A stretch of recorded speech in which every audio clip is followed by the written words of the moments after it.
WV Uncommon Place. This podcast is a variety podcast that houses numerous series to cover mental health, empowerment, podcast framework, and various intimate theories to get to know the hosts. Along with occasional movies reviews and dives in pop culture with our event podcast episodes. The Uncommon Place digs into bringing guests on that stories don't fit the mold and are very different. WV stands for the great state of West Virginia, and every quarter we cover something in West Virginia. Stacey and myself, JR, are your hosts, so please come along for this venture to our Uncommon Place.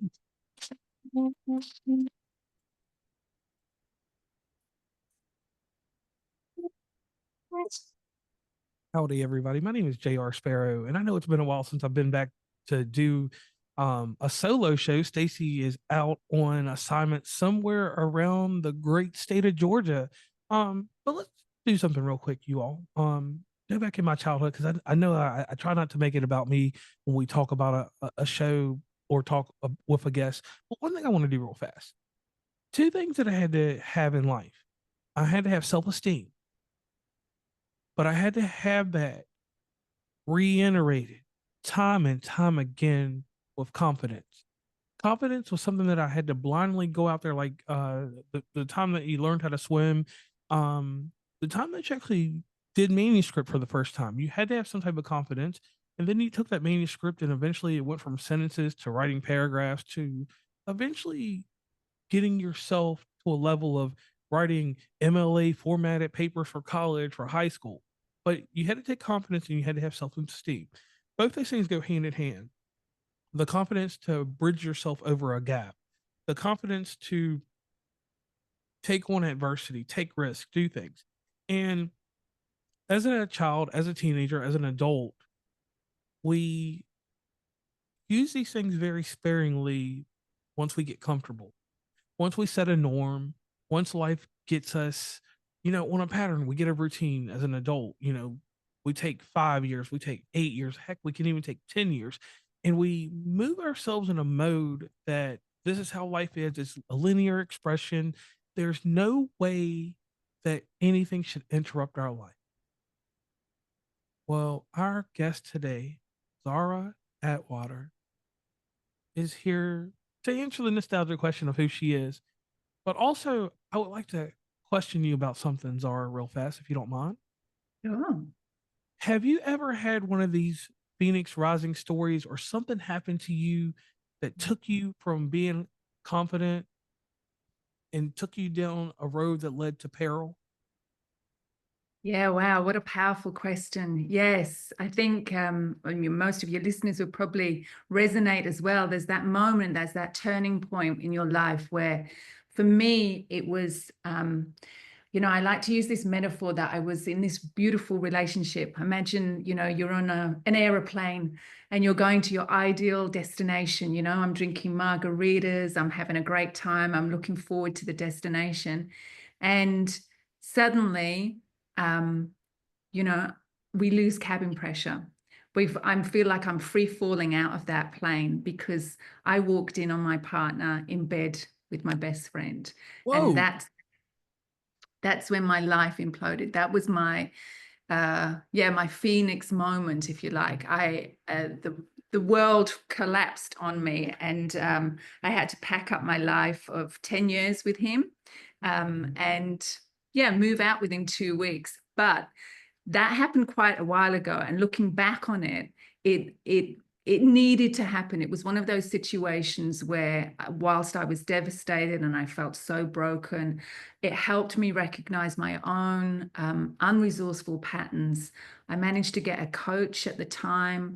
And through that journey, through my own healing and my self-development, I've been able to see how I had lost all of my confidence. My mojo was gone. I had given away so much in that relationship on the belief that I needed to be something, the belief that it was my ideal holiday destination, and it just wasn't. He was on a completely different plane, going to another destination with someone else, and we weren't aligned. And so, that was my pivotal moment where everything changed. My world collapsed and everything changed at that point. All right, so I have a question, but this is a short question. In this instance, looking back, because you can recollect and reflect on everything, was it a lesson learned or a mistake? Ooh, I don't believe that there are real mistakes in life. I believe that we act with good intention, you know. I believe that like the idea there are no failures, there's only feedback. And I loved the analogy that you gave in the beginning about your confidence and writing a manuscript and being able to submit something. The thing I always talk to my clients about is remember when you were learning to walk. When you're a toddler and you're like 2 or 3 years old and you're trying to learn how to walk. And, I don't know how many times you would have fallen over. I know for myself, it was probably thousands of times I've fallen over. But each time I tried to get back up and walk, I'd learn, okay, I've got to put my foot this way, or I've got to put my hip this way, or I've got to, not use my hands. And each time it's an adjustment. It wasn't a failure. It wasn't a mistake. It was an opportunity for feedback. And I think for myself, shifting that perspective from I've done something wrong to this is an opportunity to learn has been a real catalyst in my own development. And so it's just to bring some awareness to we can beat ourselves up and that inner critic can really give us a hard time, to not listen to it so much and to be able to kind of recognize that this is an opportunity for feedback and for growth and for development. And that's not to say, don't listen to the critic and become a terrible human being and ignore all of those kind of values and morals, but it's just to, so much of the time I find that we give ourselves such a hard time, we judge ourselves critically, and that can really show up as unresourceful behavior patterns. And for my own testimony, being in that relationship, I accommodated my needs. I ignored red flags. I was becoming a shell of my former self, and it needed to happen for me to be able to snap out of what I was in, because I would have never left that relationship. And so, it needed to happen at that time. Okay. So you take the residuals that you're left with and you decide to embark on a journey, correct? Yeah, so I guess if we're looking at this from a relationship perspective, I developed a business model on helping people, particularly those that are struggling with an anxious attachment patterns in relationships, because they're the kind of people, if you know what I'm talking about when I say anxious attachment patterns, they're the kind of people that find themselves feeling really insecure. They're overthinking all the interactions and they're constantly seeking that validation from their partners, right? So that's what I was doing. I found that I was constantly second guessing, blaming myself, thinking that I had to be something in order to get this love. And so that was setting me up for a roller coaster of emotional disasters. And that's was a consistent pattern in all of my relationships until I realized, hold on, I'm the one that's consistent in all my relationships. Maybe I need to do some work on myself and recognize that I have value and I have worth, because I was running a pattern of constantly giving that away. So yeah, that Phoenix moment helped me realize that, but it springboarded off into something so much better for me and for my clients and who I help today. Okay. So a form of imposter syndrome kind of developed and Yeah. and then eventually that imposter syndrome resonated. I'm asking, to a level that it was almost like putting on a pair of glasses, right? And see Yeah. through those glasses. And then when you took those glasses off, now you are who you are today. And Yeah. during this, the thing that I always want to ask people, when you were healing, the hurt factor, because when you're healing, you're still hurting, and people don't always deal with this. They deal with, oh, let me heal, but let me not hurt while I'm healing. Let me just, freeze up. How did you deal with the hurt inside of healing? Wow, it's a powerful question. I think it's about bringing acceptance. I talk about radical acceptance. It's about, if I can give this metaphor, I love talking in metaphors because I think I'm such a visual person. But if, let's say, all of your experiences, JR, all of the life experiences that you've had, let's say they make up a map of your reality, right? And let's just say, for the sake of this argument, that your map is of, I don't know, New York City. Where are you currently at the moment? I am in Atlanta, Georgia right now. Okay. So let's say that you grew up in New York, and you've got this map of New York, and you know where all the good coffee shops are, you know everything, right? You've lived it, you've embodied it. And now you transport yourself over to where you are now, Minnesota, did you say? No, Atlanta, Georgia. Atlanta, Georgia. My apologies. Okay. So you're now in Atlanta, Georgia. Okay. And so just for the sake of this metaphor, let's assume that's getting involved in a new relationship, or let's say that's getting a new job, or whatever it is, right? So now you're in this new city, and you're navigating with your map of New York, right? You're navigating with all of your experience from there. At first, it might look like the same, a few of the street names might match, but very quickly, you're going to start to realize that things don't add up. And if you keep using your map from your childhood, the map in the new city you're going to get super, super frustrated. You're going to feel lost. You're going to feel confused. You might even start to feel angry. And, for me, the experience was, what's wrong with me? What's wrong with this place? And so this is where we have to bring radical acceptance comes in, because it's about recognizing that you're no longer in that childhood thinking, right? And you've got to loosen your grip on that map, and about accepting that there's an alternative reality in front of you. So that reality is different from what you're used to, and accepting that difference. The only thing you can control is how you perceive and you respond to that situation.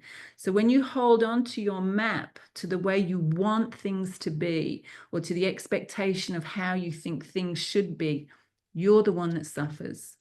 So acceptance doesn't mean that you have to like things. It doesn't mean that you have to like the reality, but it frees you from that mental anguish of wishing it to be different. And so when you can the closer you can bring acceptance to the situation, the quicker you're going to stop fighting against fighting against reality, and start making choices based on where you truly are, not where you think you should be. And so for me, my map was, being betrayed, being cheated on was so bad. It was so difficult that I could not compute that reality. And yet, if I could just bring some acceptance, that's what's happened. It doesn't have to make it anything to do with me. It's just the reality. My suffering would have not extended so long. Does that make sense? That does make sense. So my next question is this. So you find yourself, like at a crossroads, like not a midlife crisis or anything like that, but it could have been a midlife crisis. But you avoided that. So 2 weeks you have to leave. What decisions did you have to make about leaving? Because being in a relationship that long, a decade is a long time. Sure is. That becomes family, friends. You have to divide. You have to do a lot of division in decision. Yeah. I mean, just starting again, I've got this memory of having to buy a whole load of knives and forks, something innocuous, just plates, and I can only relate it back to experiencing a death of somebody, and just not being able to compute. It's like the volume gets turned down on everything else, and suddenly you've got to navigate in the most mundane of things. And helping clients these days with going through exactly the same stuff. They talk about having a broken heart, or feeling broken inside. And I think there's so much truth in that, because you feel like you've been hit by a bus, and yet there's no bruises, there's no broken bones to show for it, but you're feeling like that. And so I taught my clients through these days to be able to be kind to yourself.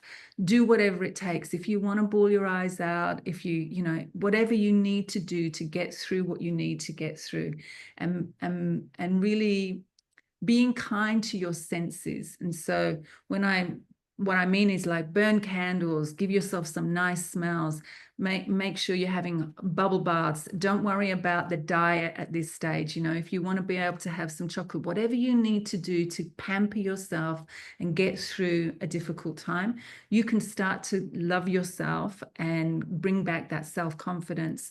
So there is a healing that goes on, but eventually there has to come a time where you snap out of that. There has to come a time. There is a definite healing process that needs to occur. But if you stay stuck in that, a flip switch can occur and you start going into blaming and you start getting angry and you start being unable to take responsibility for your part in something. And that's the stage at which I would recommend getting a coach, going to speak to somebody to be able to help you get beyond what you already know. We only know what we know, and if we're stuck in a loop that we're not getting out of, there are modalities out there to help you get through that kind of stuff, and that's what I did. Okay. And I like your emphasis on self-worth, because I could hear that a lot in what you were saying, and self-love. Yes. And I understand incorporating the coach, but the self-love and self-worth, I could hear it in what you were saying.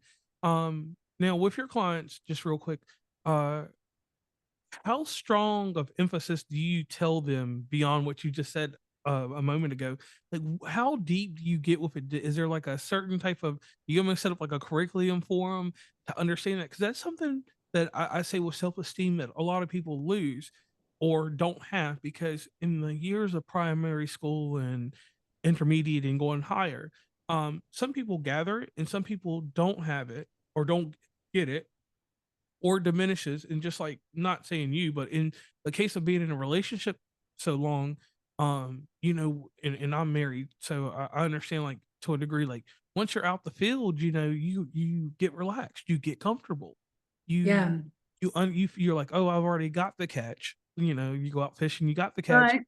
and there's not too much maintenance that you have to do on that part of the mental, because you've already felt like, just because you got the ring on, Right. that you've won that battle. But you never know that there could be extra suitors. Even though we take a vow, it's still the thing that, you know, some people lose track of self-worth and self-love, or they lose the self-worth and self-love becomes personified under something completely different.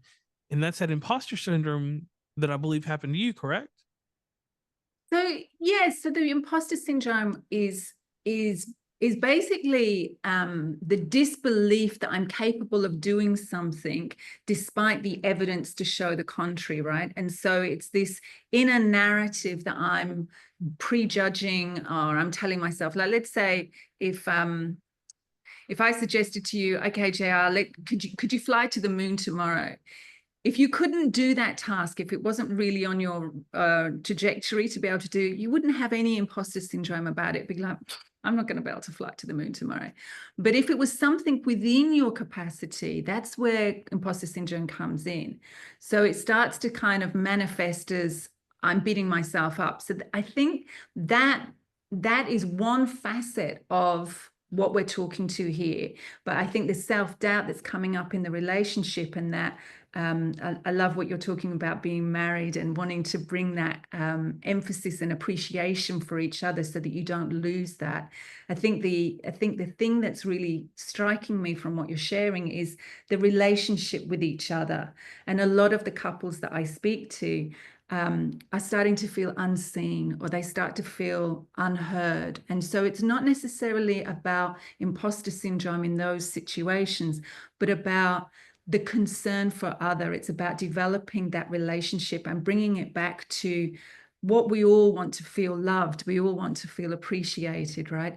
And so giving time and attention. And a lot of times within the relationships, with long-term relationships, work has taken a priority, or the kids have taken a priority. And so the care for self takes a much lower priority. And so that's what I talk to married people about, or people in long-term relationships, to actually make time to give that time to each other. One of the things I suggest is creating a date night. All right. So let's say for the sake of this argument, you're my partner, JR, and I'll say to you, okay, so on the 19th of April, I'm going to take you on a date. All right. You're not allowed to know anything about it. You've just got to book it out in your calendar. This is the date night that we're having. And the only thing that I'm going to tell you is what you can wear.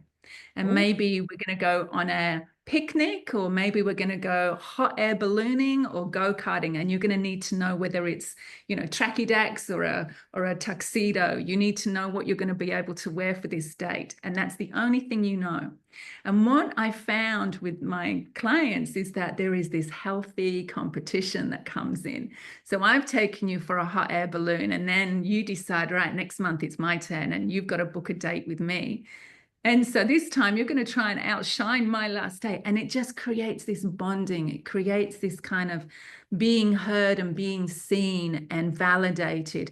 You block out everything else and you're making time for each other and you're bringing it back to the basics.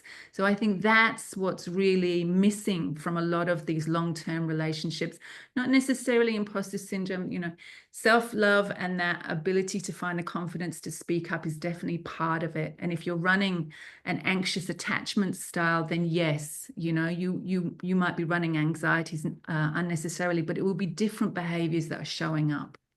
Does that make sense? It does. It does make it makes a lot of sense. And I guess with you being a confident coach, you have to give people this arm around the shoulder in rationalization, because the mind, as complex as it is, I could see some people, instead of rationalizing, they wouldn't do that. They would take the perspective and they would dig a little deeper into themselves and try to find flaws in their own confidence. So how do you help someone when they dissect themselves? Because I know you've dealt with this. A person like me, for instance, I can make a science to anything I do. Yes. My confidence, I'm going to dissect it. I'm going to tell you, like, this mode and means for what I do, why I do this and that. Yes.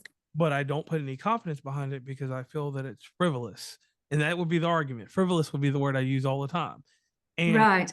how do you counter the frivolous person? Okay, so I guess we are all master meaning makers, right? So what something means to me might not mean the same to you. So just within that, I'm going to ask you, what does frivolous mean to you? When you say frivolous, what do you mean? Irrelevant. It has no return. You're specifically talking about confidence has no return, or what are we talking about Right, here? right. I'm talking about in some instance, like if I put exude a certain amount of confidence in certain things, and I don't have the success that I'm looking for, not the failure, but if I don't have the success I'm looking for, I will find that to be frivolous. It'll be something that I just toss away. I'm like, hey, I threw away X amount of confidence points because I have points in my life, and Right. and then I would just say, hey, it's frivolous. It means nothing to me. I will go on with life, even though it may be something that gets in my memories museum and pops up later on down the road, or ends up being projected later on down. But not enough about me. But I just asked that one question because a lot of times, when something doesn't go right, if our confidence doesn't boost us a certain way, sometimes some people like me will shield it and project it in other areas that I don't mean to. So that's where Right. Right. Okay.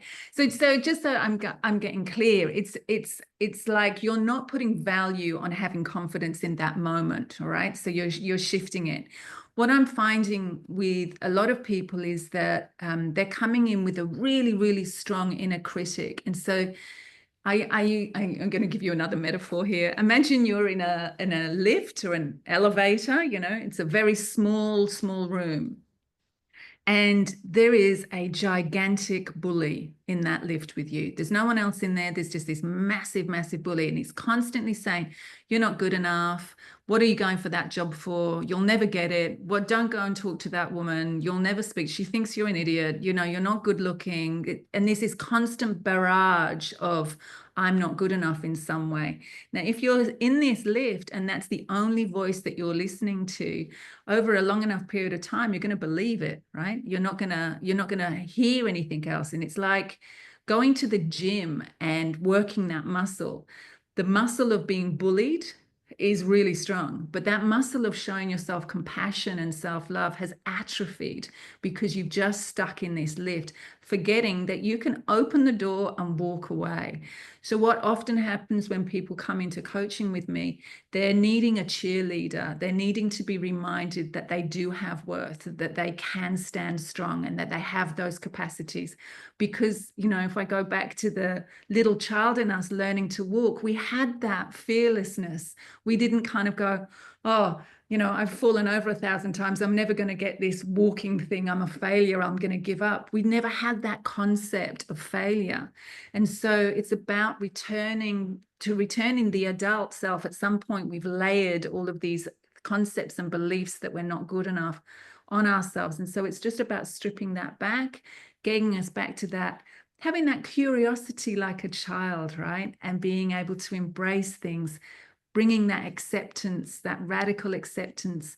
Just because I want it to be a certain way doesn't mean it has to be that way. And that's okay. I can navigate, I can adapt, I can change. I don't have to be so fixed. And so stepping out of that metaphorical lift is about finding that acceptance and self-love, that you don't have to listen to the bully, that oftentimes we think of that judgment, and this is again is a gross generalization, but oftentimes it's a motivation strategy. You know, if I don't motivate myself in this way, telling myself I can be better, I should try harder, then the wheels are going to come off and I'm going to be a completely disaster. And there is some truth in that. There is some, you know, judgment can be a motivation strategy. But if it's used in excess, it can be under-resourceful, it can be debilitating and actually immobilize you to your own detriment. So it's about finding this balance and, you know, not letting that self-compassion atrophy, not letting that self-confidence come to the fore, because there's a time and place for everything, right? Yes, it is.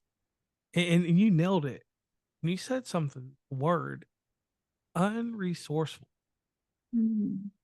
And when you said that, I did, like, I'm like a computer, I went, and all this stuff went through my head. And that would be something, that would be my definition of frivolous, unresourceful. I'm going to take yeah, that's my definition. And you answered it right there. And I thank you for that. Now, one thing we do on this show, and we do this because the listeners at some point, they hear us talking and then they get in the zone if they're working out or something like that. We like to do something called a shameless plug. And the reason we like to do a shameless plug is because I want people to meet and greet you across the internet and eat snail mail or however you decide people can reach you. So could you tell the audience where they can meet and greet you across the internet and any resources that they can use to schedule an appointment with you and to get deeper and deeper into Tzara and her confidence maker? Oh, thank you for that. I love that. And so to really just share with you, I'd love to be able to share a couple of books with your listeners. They're free. There's some ebooks that I've written about how to have 52 creative dates. If you're in a relationship, we talked about how to, you know, go on a hot air balloon ride or coming up with these creative ideas. If you're in a relationship, if you're married, so 52 different date ideas, one for each week of the year. So you've got no excuses. There's going to be something in there for you. And if you're single and you're looking for love and you're tired of the dating apps, I know a lot of the clients that I speak to find it almost like they've gamified the dating world. So if you want to meet someone in real life, I've created 52 different ways to meet someone in real life that's safe, that's fun, and to bring that childlike curiosity into finding and meeting somebody. So again, 52 ways. It's called Meeting in IRL, Meeting in Real Life. So I'll definitely share those two books with you. And also just to sort of bring awareness, all the photographs in those books are things that photographs that I've taken on my trip around, a solo trip around Australia that I did to heal myself and to get back my own resilience and my own mojo and confidence. Spent 2.5 years traveling around Australia in my motorhome. And so if you're interested to see any of the photos from that trip, they're all in those books. So I highly recommend download those, start implementing them in your own life. And if you want to book a call with me, there is a hyperlink in those books for you to come and have a chat with me. And I'd love to hear about your experiences and what your dating life is like. Okay. Now, there was this TV show that I pay homage to, and I never tell my guests about this unless, and you're a busy person, so listening to podcasts and stuff, some people get it, some people don't. There was a news magazine still on today in America. It's called 2020. Okay. Was a news magazine that used to have Elizabeth Vargas, it had Diane Sawyer, it had John Stossel, which was comic relief, but it had this great woman, the late great Barbara Walters. And the Okay. great Barbara Walters, when she would ask you a question, it would go like this: the newscast would either let her go over a little bit until like 11 o'clock, like 11:05, Yep. or if she was giving a flat interview, they cut her show off at 11 o'clock. No questions Oh, asked. And we went on and watched the regular news, which I still to this day don't understand on a Friday night why a mother and father would want to watch the 11 o'clock news with their child. But we did that in my household. So, Tzara, are you ready for your 2020 questions? oh, okay. Okay, now this is your John Stossel. So this is a comic relief here, and it's going to put a smile on your face. So anybody watching this video on TikTok, YouTube, wherever you catch this video, even if you catch it over there on Spotify, thing. All right, in the morning when you wake up, what is the first liquid you put in your body? Oh, that's a strange question. Okay, so I boil hot water and I put a squeeze of lemon juice in it with apple cider vinegar. That's what I have first thing every morning. All right, so you drink that, and that takes away the pollution from your body, right? I don't know. I just always have woken up with that. It's apple cider vinegar, yeah, and lemon juice and hot water, and a Okay. little bit of cayenne pepper sometimes. All right, so your day, will say your day starts at 6 a.m. It may not start then, it might start at 8 o'clock. But you Yeah. get to the middle of your day, and the middle of the day could be brunch or lunch, whichever one you choose. I don't need to know which one because that's your personal business. But at lunchtime, what is the first thing that you eat? Oh my goodness. Is it a fruit, piece of meat? Are you a vegetarian? Probably a piece of meat. Probably do something, maybe scrambled eggs, or do a piece of chicken or a wrap of something like that. Yeah. Okay, so once you've gotten past that point, what is the first pollution you put in your body during the day? Now, let me give you pollution for me. Coffee. Are you sure? Let me finish this real quick. This little, Okay. because here I'm going to tell you pollution. All right, we know that that's caffeine, but I'm talking about, like, for me, it's visual for me. I used to watch a show with my grandma called In the Heat of the Night, and it was a Oh, show about Southern cops in the middle of Mississippi or Louisiana somewhere. And yeah. I indulge in this because it's something I watch with her, and now she's long gone and deceased. But it's a memory Oh. that I have, even though it's TV and it does nothing to stimulate my mind. It makes me wonder about crime in the 80s, but none of my business there. But it's something that puts a smile on my face. So, what is the first pollution you put in your body besides coffee? Is it something in the newspaper? Is it a radio show? What pollution do you put in your body? Really? Yeah, right. God, I'm actually struggling to work out. Probably watching the news, but that would be at the later stage of the day. So probably around 6 o'clock in the evening, I'd watch the news. Yeah, All I right, so think. all I right, don't so smoke. I don't, if I have a drink, it would probably be again later social on in the thing, evening. a social Yeah. thing, right? So, all right, when Yeah. you watch the news, right? What is the one thing on the news that is bizarre to you that puts an awkward place on your face, but eventually puts a smile on there? Any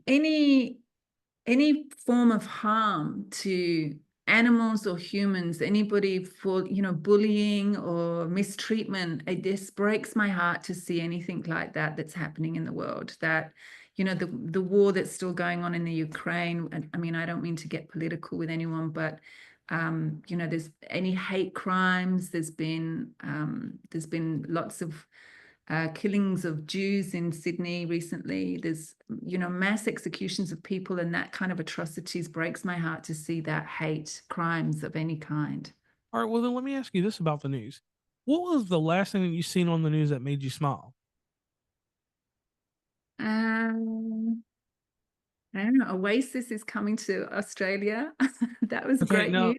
now, did you notice your smile got a little bit wider? Yes. It articulated, right? Yeah.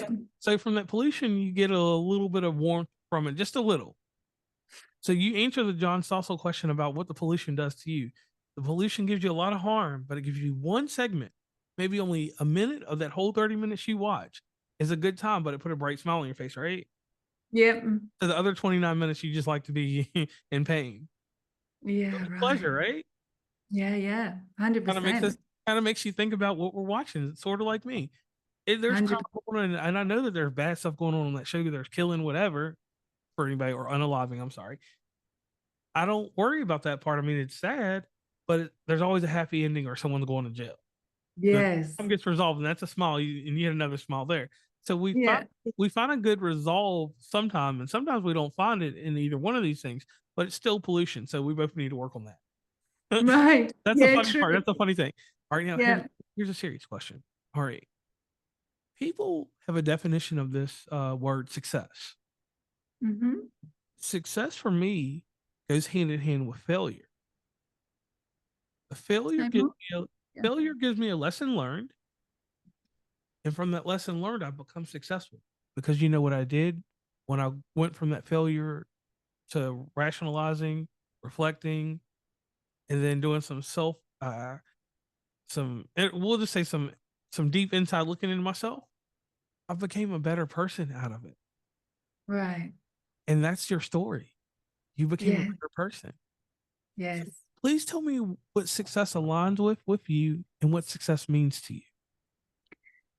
So I think that has changed the meaning I've given to success over the years. You know, when I was younger, it meant financial reward, that it meant a career. But these days, the success that I find is in the relationships that I build with people and the experiences that I have that you can't put a price on.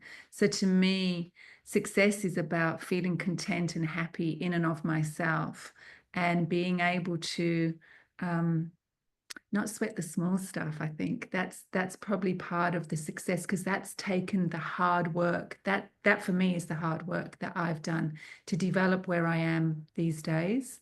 And so, yes, success for me is more integral in how I show up in the world, not necessarily about the material things. And I have this saying, that the greatest currency we have is our heartbeats, right? Our heartbeats should be the greatest currency, that we need to choose wisely what we're spending them on, because we don't ever get them back, right? So that is our greatest currency. And so I'm really honored to have shared my heartbeats with you and your listeners here today, because that's a choice that I'm making. And that to me is the richness of success, what I'm choosing to spend my heartbeats on. And I appreciate that, and I really like that. Now, we're on to your die answer your question. This is a serious question. All right. So being an author, being a confidence coach, you've written, you have expression, you have a wide range of emotions, or a gamut of emotions. So when are you going to write a screenplay? That's a great question. Maybe I could get, eventually an AI to help me write the screenplay. I don't know. I haven't considered a screenplay. I'm currently in the process of writing a book. When I was on my travels around Australia, I would for 2.5 years, I would break up my journey by house sitting, so looking after people's pets while they were away. And I'm now writing a book called The Diary of a House Sitter, because there have been some very strange and very interesting experiences looking after different people's pets. So I'm in the process of writing that, but it's not necessarily a screenplay. I don't know if that answers your question. It answers it, because in that 2-year journey that you had in your motorhome, that would make a very influential movie. A lot of dynamic, because you've seen so many things, and it has a drama. I know it has comedy. It has ups and downs, trials and tribulations, and the world needs that. We need that, but we wanted Yeah, it in a movie. So please do that if you have time. If not, true. forward it to someone and then have them Yeah. write the screenplay. You may have a friend somewhere. That's the thing to do True. there. All right, now until your die-ins or your questions. Are you ready? Go on. A billboard is placed in New York City. One's placed in Melbourne. One's placed in London, and one is placed in, let's find a place that's friendly right now. Portugal, because no one does anything with Portugal. You never hear about Portugal Love in it. anything, right? I love it. It's beautiful. All right. What does the billboard say?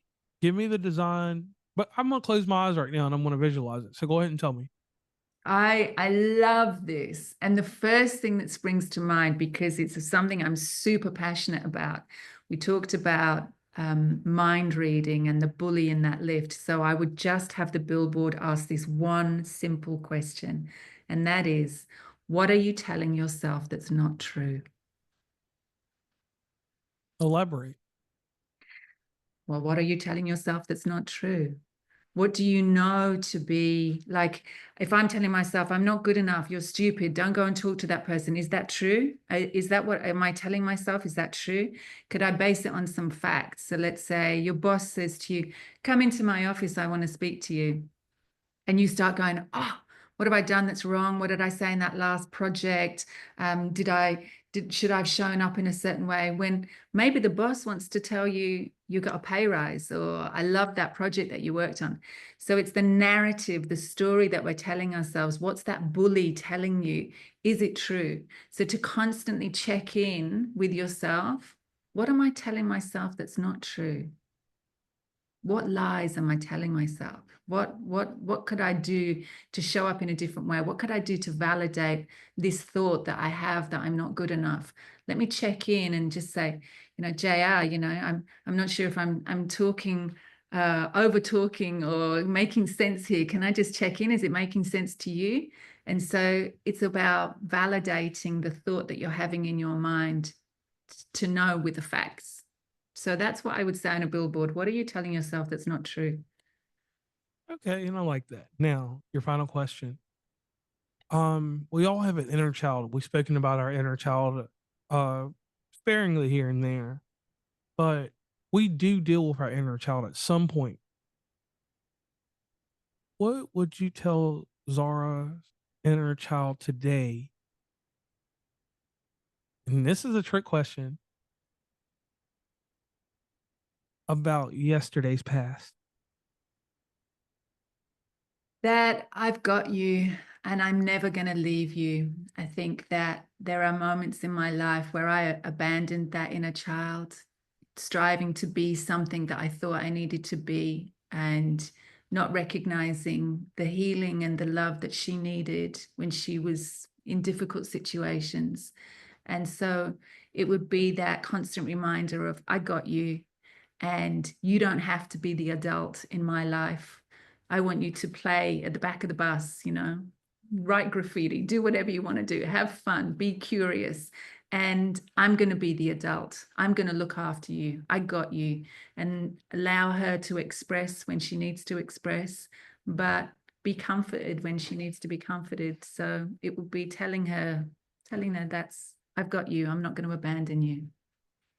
Okay, and I like that. Now, at the very end of the show, I like to do a testimony real quick of the person I've met. And Tzara, I met an amazing person. We're not going to do the whole perseverance and tenacity because you've already rocked those things. You got those on your checklist. You can check those off. But we're going to use the word fortitude. Fortitude is what you have here and what you present. And being able to go inside yourself and to make the hardest decision that anyone can make. And that's not to be selfish with your aura, your persona, your authentic self, and your true self. And the reason I said authentic and true is because we're authentic because of the way we show up. But the true self is the truth that any and everyone sees, and it establishes a narrative. We interpret different. Our perspective looks different. But what we put down on that proverbial pad in our head is the same. This is someone that had to overcome something, that had to be overwhelmed to become who she is. Overwhelmed and then structured to be refined. Sort of like I guess the best example we could use is like iron. It's refined to a certain degree. Yeah. To get it's Yeah. forged. It's forged Yeah. in a manner from its original properties to be a suit of armor. You had to make a suit of armor that you didn't have before, because what you had before was eggshells. You made eggshells and you lived with that, and it was fine, because when you're going through the motions, we all know this, going through the motions is the easiest part of life. It's when the motions have to be translated, that's the hard part. So every sprocket and every wheel inside your body, and that sprocket is just a term that I'm giving to the cartoon Jetsons, if anybody's seen it. Spaces sprockets. But you took every part and you made them work. Inverse, reverse, and then to the new Tzara that you are. And I commend you for that.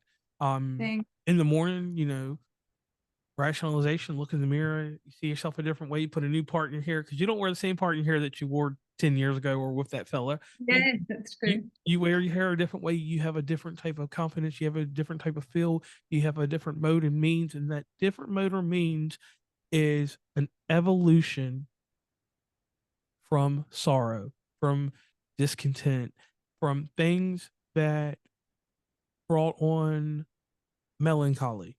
We're not going to use negative or positive, just brought on melancholy. You left the melancholy, you got from that, and you prescribed, and you're still prescribing a set value of love yourself. 100%. Yes, 100% love your being. And that's why I bring people like you to the show, because what this stuff resonates. And as strong of an aura you have, you got to think. It's beyond the writing. It's beyond what someone can see. People, it's the projection you put in the world. 4 minutes into our conversation, you projected a smile on my face. Yeah, right.